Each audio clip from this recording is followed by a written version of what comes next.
Good morning. Today, 16th June 2025, Monday.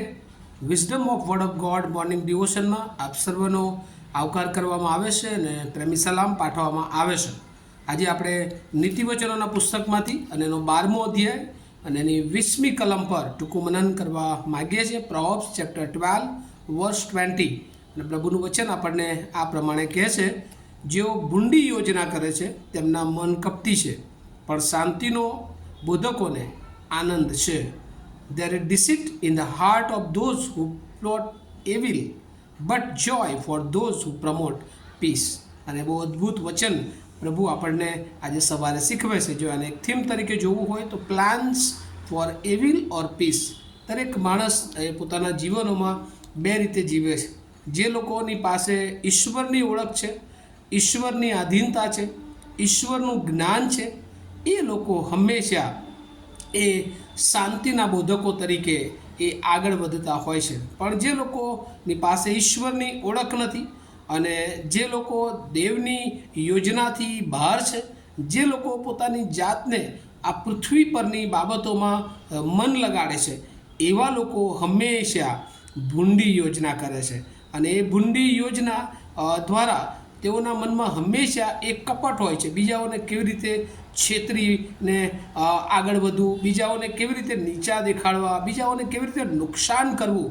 પણ તેઓ જાણતા નથી કે તેઓની આ ભૂંડી યોજનાને કારણે એક દિવસ તેઓ પોતે એ ફસાઈ જતા હોય છે. આપણે બાઇબલમાં જોઈએ છે, જૂના કરારમાં યુસુફના ભાઈઓ કે જેઓએ યુસુફને માટે એ ભૂંડી યોજના બનાવી અને વેચી નાખ્યો ને એના માટે ગમે તેવી પ્લાનિંગ કર્યું કે એનું અસ્તિત્વ ન રહે. પણ ઈશ્વર ચાહતા હતા કે એ માણસ એ ઈશ્વરની પસંદગીનો માણસ હતો ને એટલા માટે ઈશ્વરે એને ઊંચો કર્યો. અને એક દિવસ એવો આવ્યો કે આ ભાઈઓને એ યુસુફની મદદને માટે એ જવું પડ્યું અને યુસુફ દ્વારા તેઓ મદદ મેળવી શક્યા. પણ યુસુફ એ હંમેશા તેઓના ભાઈઓનું સારું જ વિચારતો હતો અને એટલા માટે તેણે આ બધું ભૂલી જઈને હંમેશા પોતાના ભાઈઓ છે અને એમને મદદ કરી. અને એટલા માટે ભૂંડી યોજના જે કરે છે તેઓ આખરે દુઃખ અને મુશ્કેલીમાં જ આવે છે. કેમ કે જ્યારે આપણે ભૂંડી યોજના કરીએ છીએ ત્યારે આપણા જીવનો એ ઈશ્વરથી પ્રેરાતા નથી, પણ ઈશ્વરની યોજનાને તોડી નાખનાર તરીકે શૈતાનના માર્ગોને આપણે અપનાવીએ છીએ. પણ જે લોકો જ્ઞાની છે, જેમની પાસે દેવનું જ્ઞાન છે, જેઓ પ્રભુને ઈસુને તારણહાર તરીકે જેઓએ સ્વીકાર્યા છે, જેઓ દેવની શાંતિ એ ઘણા બધા લોકોને માટે પહોંચાડવાના માટે પોતાના જીવનને સમર્પિત કર્યું છે, એવા લોકો હંમેશા એ શાંતિ કેવી રીતે બીજાને આપી શકાય, બીજાઓના જીવનમાં આનંદ કેવી રીતે એ ઉત્પન્ન કરી શકે, બીજાઓના જીવનને મદદ કેવી રીતે કરી શકે, બીજાઓના જીવનને આત્મિક રીતે વૃદ્ધિ કેવી રીતે આપી શકે, હજુ જેઓ પ્રભુની ઓળખમાં નથી તેઓ લોકોને પ્રભુની પાસે કેવી રીતે લાવી શકે. અને એ દ્વારા તેઓ દેવનો મહિમા પ્રગટ કરે છે. અને આપણા બધાને માટે જેઓ પ્રભુ પર વિશ્વાસ કરે છે, પ્રભુ ઈસુ ખ્રિસ્તને પોતાના જીવનનો આધાર બનાવ્યો છે, એ બધાને માટે હંમેશા એ શાંતિના બોધક તરીકે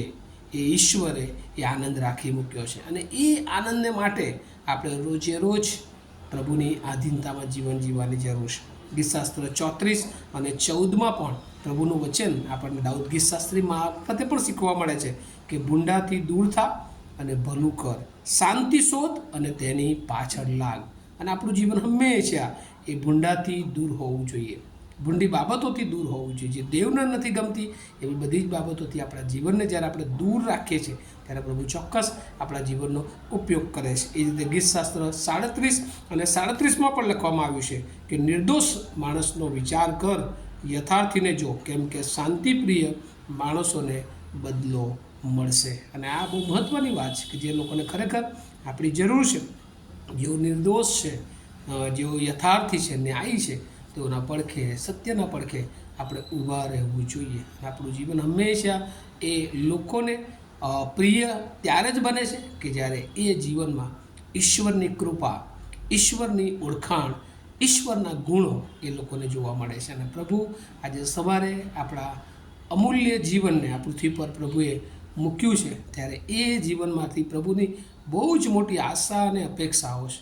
પણ આપણે ઘણી બધી વાર ભૂંડી યોજનાઓમાં આપણી જાતને શૈતાનને આધીન થઈએ છીએ અને ત્યારે આપણા જીવનો દ્વારા જે પ્રભુનો ઈરાદો છે એ પરિપૂર્ણ થતો નથી. આજે સવારે આપણા જીવનને પણ આપણે ચેક કરીએ કે શું આપણે હંમેશા બીજાઓને માટે આશીર્વાદરૂપ બનીએ છીએ, બીજાઓને શાંતિ તરફ લઈ જનારા બનીએ છીએ, કે બીજાઓને આપણે ભૂંડી યોજનાઓ કરીને બીજાઓને નાશ કરવા તરફ આગળ વધીએ છીએ. જો આપણે આપણા જીવનોને એ શૈતાનના માર્ગોમાં આગળ વધારીએ છીએ તો ચોક્કસ ત્યાંથી પાછું આવવું જોઈએ, કારણ કે એક દિવસ એનો નાશ તરફનો રસ્તો એ આપણને લઈ જાય છે. પણ બીજી તરફ જ્યારે આપણે દેવની સમર્પિત વ્યક્તિ છીએ, દેવને ઓળખીએ છીએ, દેવે આપણને પસંદ કર્યા છે, એ જો આપણે સ્વીકાર્યું છે તો ચોક્કસ આપણે હંમેશા બીજાઓને માટે સારી બાબતો, બીજાઓને આનંદ મળે, બીજાઓને મદદ કરીએ, બીજાઓને માટે આપણું જીવન ખર્ચાય. અને એ મુશ્કેલીભરી વાત છે, અઘરું છે, સહેલું નથી, પણ આપણે વધસ્તંભનો માર્ગ પસંદ કર્યો છે ત્યારે પ્રભુ ચોક્કસ એ આપણા જીવનનો ઉપયોગ કરે છે. પણ આપણે જીવનને પ્રભુની આગળ મૂકીએ અને પ્રભુને કહીએ કે પ્રભુ, હું આ રહ્યો, હું આ રહી, તમે કુંભાર છો મારા અને હું તમારી માટી છું. અને પ્રભુ જે રીતે ચાહે આપણા જીવનને પ્રભુના હાથમાં મૂકીએ છીએ ત્યારે પ્રભુ આપણા જીવનને તો આશીર્વાદિત કરે છે, પણ આપણા જીવન દ્વારા ઘણા બધા લોકોને એ આશીર્વાદિત કરે છે. અને આપણા બધાનો પ્રભુ એવો ઉપયોગ કરે એવી જ મારી શુભેચ્છા અને પ્રાર્થના છે. આવો આપણે પ્રાર્થના કરીએ.